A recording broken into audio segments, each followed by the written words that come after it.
Nah, inilah kendala kita, Mr. Gurapit. Dari pihak PBNU ini, lampu kuning aja itu bagus. Ini lampu merah. Ya semoga saja nanti diganti oleh kepengurusan yang baru dan mau membeli lampu.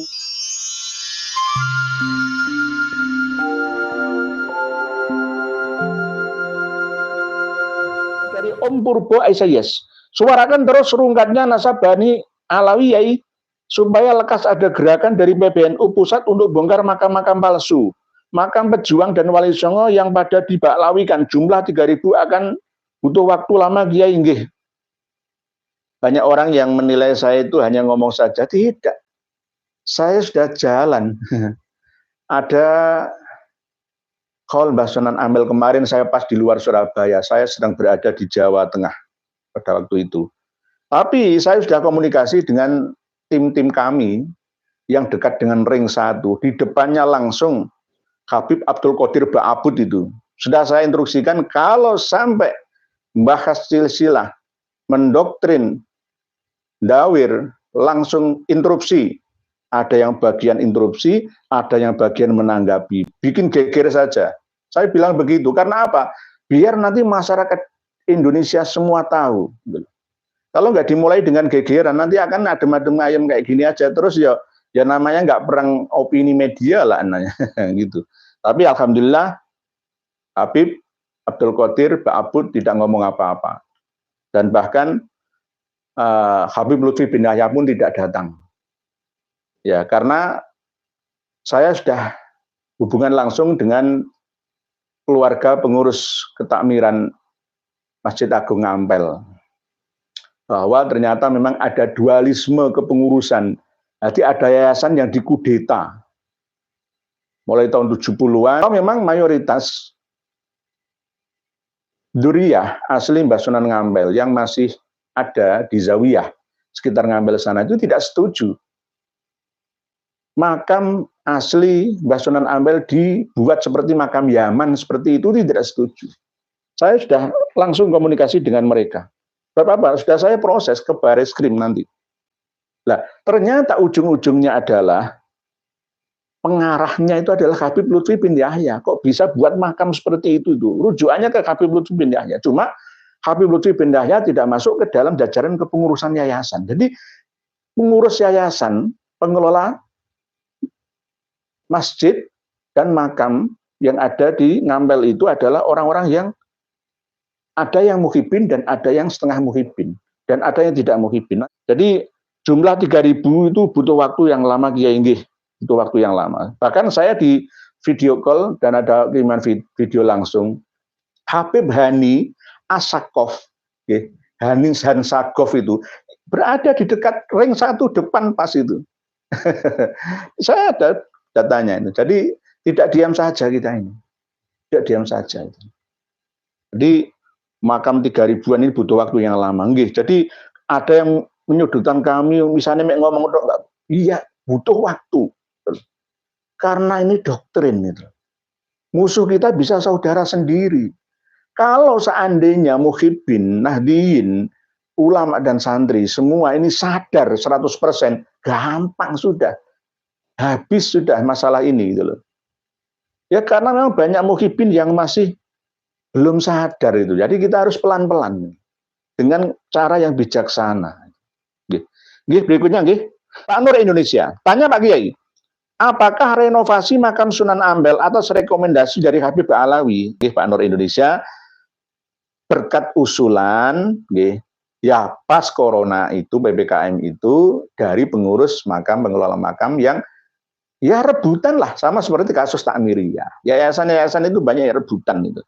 Sampai sekarang pengurus sekarang ya ini masih ada yang kurang beres ya. Nanti kita bahas lagi Pak Nur Indonesia. Jadi atas rekomendasi arahan dari Habib Lutfi bin Yahya. Kok bisa membuat makam Mbah Sunan Ampel tinggi menjulang seperti itu, dihiasi melati, bunga sedap malam seperti itu ala Yaman itu.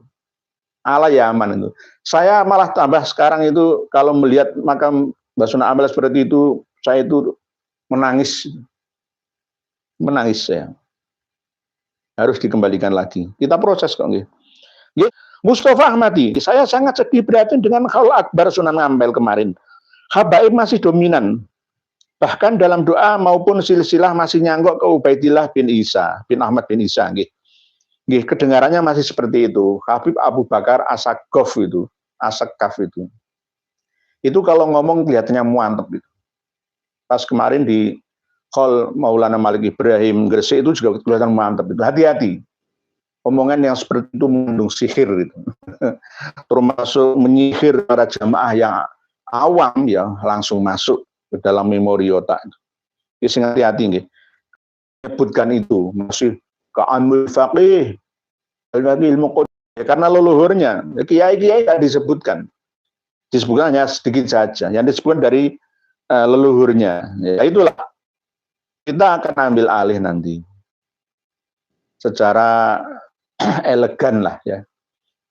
Kembali ke umat, tidak usah ke Duriyah Mbah Sunan Ampel karena itu Mbah Sunan Ampel itu milik seluruh rakyat Indonesia, milik umat Islam, tidak hanya milik Duriyahnya Mbah Sunan Ampel saja, tidak. Bu Yahida, tolong Yai, Habib yang di sekitar Ampel segera diobrak, nggih. Tetap nanti kita atur strategi nggih Bu Yahida, karena di sekitar Ampel juga masih ada juga keturunan dari Asyibani Al-Idrisi atau Basaiban. Jadi nanti kita harus pilih-pilih, pilih-pilah nggih.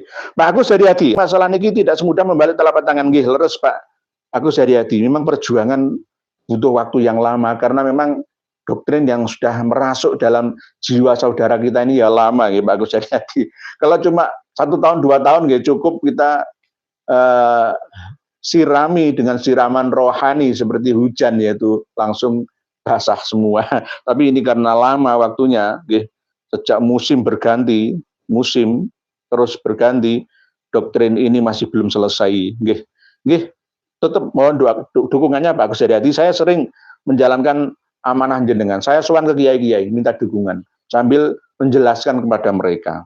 Tadi ada yang tanya, tolong kirimkan silsilah Mbah Sunan Ampel yang asli, yang versi jenengan Yai, silsilah otomatis Mbah Hardin Qasim, Mbah Maulana Maktum Ibrahim, sudah tak saya sampaikan semua. Pak Mr. Gurabet, tetap saja Muhyiddin Ba'alawi tidak bakalan sadar-sadar sebelum PBNU mendatangkan mufti dari Yaman dan Iran ke Indonesia, biar membahas nasabnya Ba'alawi Duriyah Nabi atau bukan.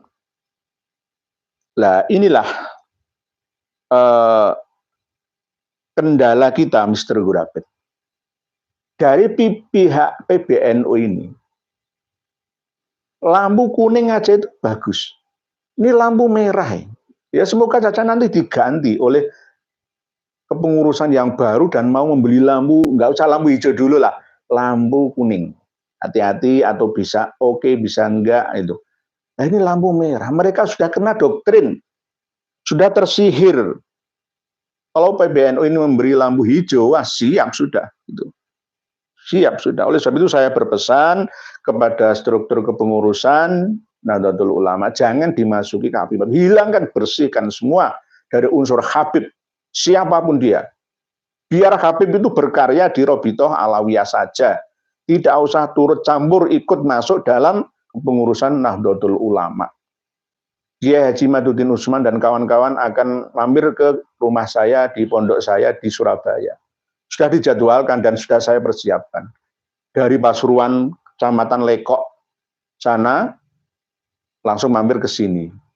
Menemui juga Pak KRT Dr. Andus Husnu Mufid, MPDI, sejarawan dari Surabaya. Tapi ternyata pengajiannya digagalkan oleh kepengurusan Majelis Wakil Cabang Kecamatan Lekok, Pasuruan. Ya mungkin rekomendasi dari ada Habibnya di sana yang duduk di struktural kepengurusan PCNU Kabupaten Pasuruan. Mungkin begitu. Ibu Melati Arum, NU adalah rumah kita. Kenapa tuan rumah jadi pembantu atau budak? Nggak masuk akal lah. Mental kita, Ibu Melati Arum, yang perlu dibangun. Saya pribadi masih ingat ketika Gus Dur dikatain buta mata, buta hati. Hati ini sedih dan menangis bercampur darah. Dulu Gus Dur itu pernah campur tangan tentang kepengurusan, pengelolaan yayasan di Ngampel. Sudah berpesan kok beliau, kesepakatannya itu libatkan umat, ini milik umat. Malah Habib-Habib dilibatkan, itu piye toh? Ketua yayasan pengelola makam Mbah Sunan Bonang Kutorejo Tuban itu Habib dari Marga Assegaf, ketuanya, ketua umum loh. Nah, lain-lain itu hanya ulama kiai-kiai yang hanya manut saja, takut sama durian Nabi. Dengan satu ketua umum saja bisa menguasai, akhirnya makam ring 1 Mbah Sunan Bonang dikelilingi oleh ras mereka, golongan mereka. Berbahaya. Nanti lama-lama makam Mbah Sunan Ampel ya dikelilingi oleh makam-makam Habib Alawi. Kalau kita diam saja. Gus Dur itu sudah berpesan. Dulu itu sudah pernah berpesan. Waktu beliau sugeng, mikirkan nasib umat. Beliau itu benar-benar mikir no umat yang akan datang itu, Gus Dur itu. Oke. Pernah saya call-nya Mbah Sunan Ampel, Gus Dur yang ceramah itu, wah, orang-orang Ba'alawi ini ngomel-ngomel semua. Saya dengar sendiri ngomel-ngomel. Gus Dur itu ada elek-elek lah, pokoknya elek-elek, omongannya elek-elek, nggak bisa saya sampaikan. Bu Nursia HB, salam Yai. Perjuangan Yai yang berat ini akan selalu didoakan jamaah NU kultural, biarpun pemerintah yang punya kewajiban belum bergerak. Pemerintah banyak yang belum tahu. Saya kemarin dihubungi pusat, nanti akan ada pertemuan untuk presentasi di hadapan pemerintah resmi, nanti kalau sudah pelantikan, untuk menyampaikan status Robito Alawiyah, status Habib Alawi itu bagaimana. Ya kembalikanlah ke sejarah yang asli, sejarah Nusantara Indonesia Raya itu. Robito Alawiyah itu berdiri tahun berapa? 2 bulan setelah Sumpah Pemuda tahun 1928. Lah sebelum 1928 itu kemana saja mereka? Ya sudah ada Duriyah Auliyaul Tis'ah, Auliyaul Asyrah. Mereka tidak ngaku-ngaku sebagai keturunan Kanjeng Nabi karena membaur dengan masyarakat sini. Nggih. Nanti kita akan presentasi. Nggih. Pak Muhammad David, Assalamualaikum. Sebenarnya Batir, kenapa orang Madura taklid buta pada penjajahan Yaman? Waalaikumsalam warahmatullahi wabarakatuh. Pak Muhammad David. Sebenarnya Tretan Tibi Ring Madura itu orang-orang yang keyakinannya kelas tinggi karena sering dipuji sama Habib Abdul Qadir Ba'abud, dipuji sama Habib Bahar bin Sumed. Wah, orang Madura itu hebat, orang hebat. Nah, akhirnya apa ya? Karena terlena dengan pujian. Akhirnya ya gampang ditaklukkan. Oleh sebab itu bangkitlah bersama, wahai Tretan Tibi Ring Madura, salam setungder. Ayo bangkit cerdas bersama. Oke. Orang Madura sejak zaman Cakraningrat IV, ya, terus zaman Trunojoyo, dan seorang pejuang. Walaupun berseberangan dengan Sultan Mataram, ya, tapi ya tetap diakui kan Trunojoyo kan menjadi pahlawan nasional ya, kan? Beda dengan Syarif Al-Qadri II kan belum dapat pengesahannya. Jadi ayo bangkit bersama wahai masyarakat Madura. Gampang jika masyarakat Madura itu sudah kadung bangkit itu. Bukan melawan, enggak. Sudah jangan percaya kepada Habib Alawi keturunan Nabi gitu aja lah. Ya. Kalau ada ceramahnya yang bagus-bagus ya terima saja, enggak apa-apa. Yang normal-normal saja. Tapi yang kalau yang nyeleneh-nyeleneh jangan diterima.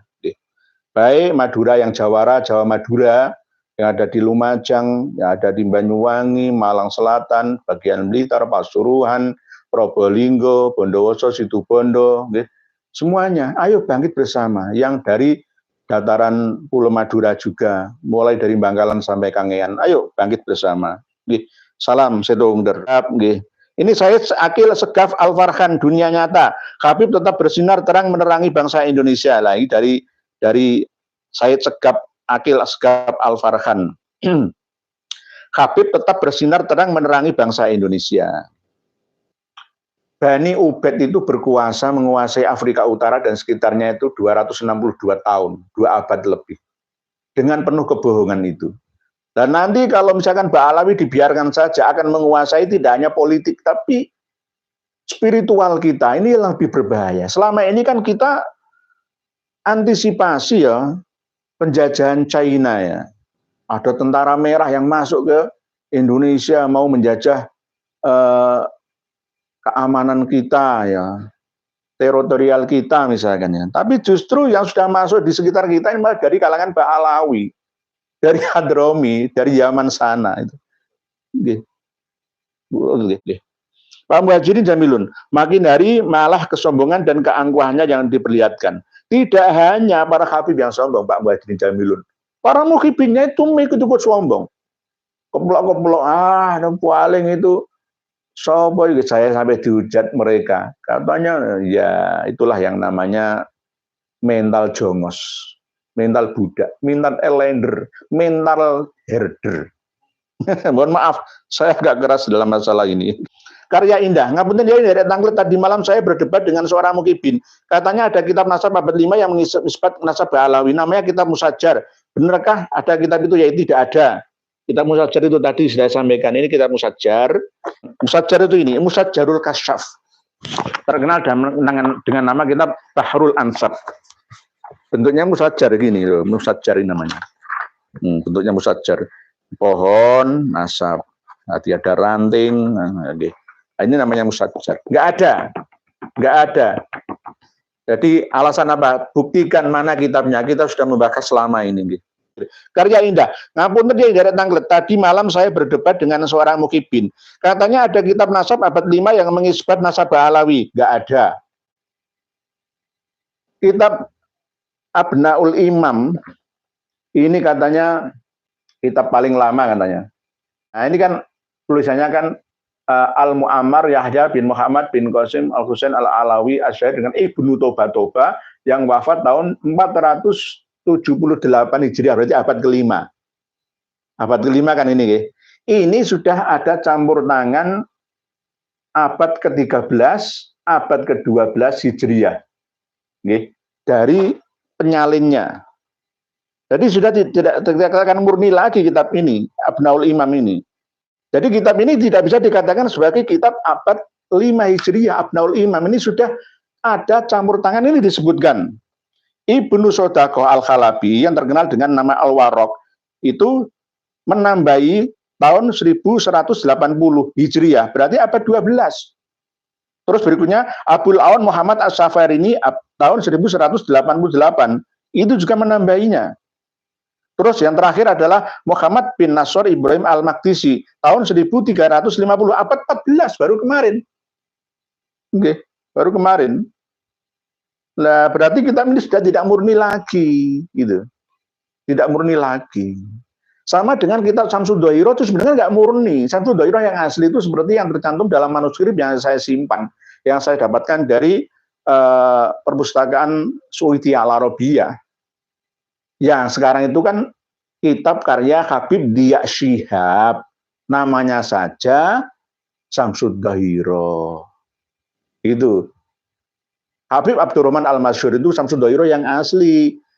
Lah, yang jadi 2 juz Syamsud Dhairah itu sudah tidak asli lagi itu. Ada tambahan dari Van den Berg yang mengatakan bahwa Wali Songo itu Ba'alawi. Ini Syamsud Dhairah. Yang Al-Masyhur asli, Syamsud Dhairahnya enggak seperti itu, enggak. Jadi salah Abnaul Imam bi Misrawas. Sama-sama seperti kitab ini Al-Musajjar Al-Kasyaf. Kalau ada keterangan Al-Musajjar Al-Kasyaf itu Bahrul Ansab ini. Karena bentuknya Al-Musajjar. Al-Musajjar itu begini loh. Pohon. Sajarun kan pohon. Kitab Al-Musajjarul Kasyaf itu terkenal dengan nama kitab Bahrul Ansab. Syekh Hamiduddin An-Najafi. Abad berapa? Abad 10. Hamiduddin An-Najafi. Baru ketika abad 12 disalin ulang oleh Said Murtadho Az-Zabidi, ada tambahan Abdullahnya. Yang asli ini tidak ada tambahan Abdullah. Nggak ada. Nggak ada. Ini warna ini. Saya punya warna asli. Ini.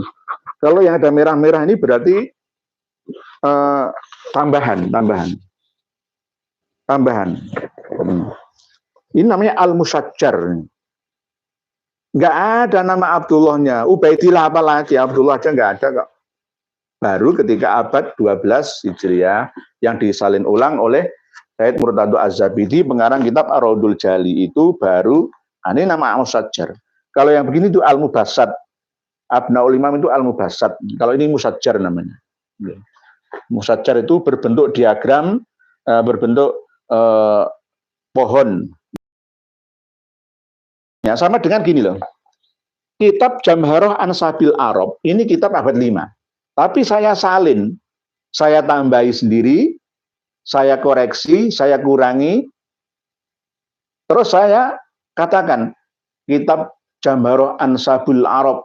Nah, Jamharoh Ansabil Arab ini abad ke-5 Hijriah, padahal sudah saya tambahi sendiri.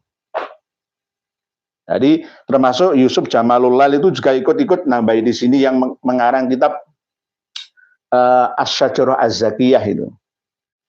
Jadi kalau jenengan berdebat dengan para mukhibin, tolong lihat saya karena 212 biar tambah cerdas pemahamannya. Gitu.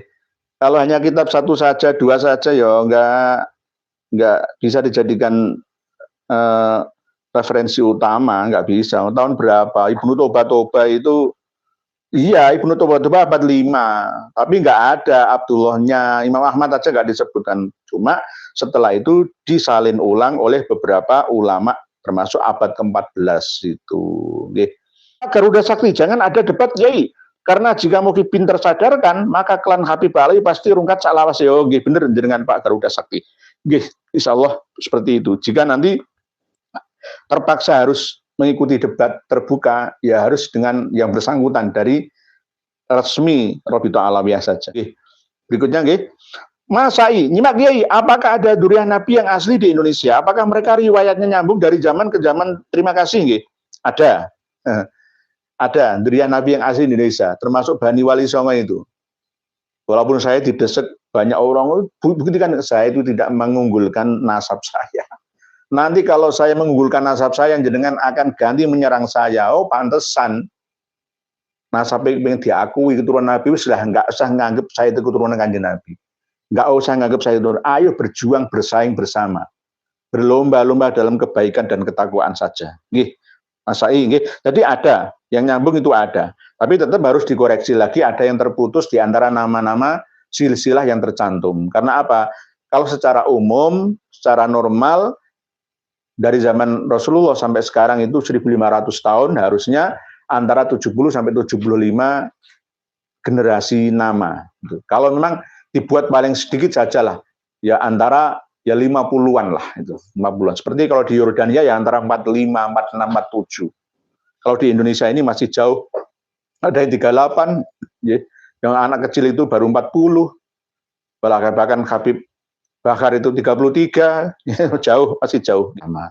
Demikian, wallahu a'lamu bissawab wal afu minkum. Wassalamualaikum warahmatullahi wabarakatuh.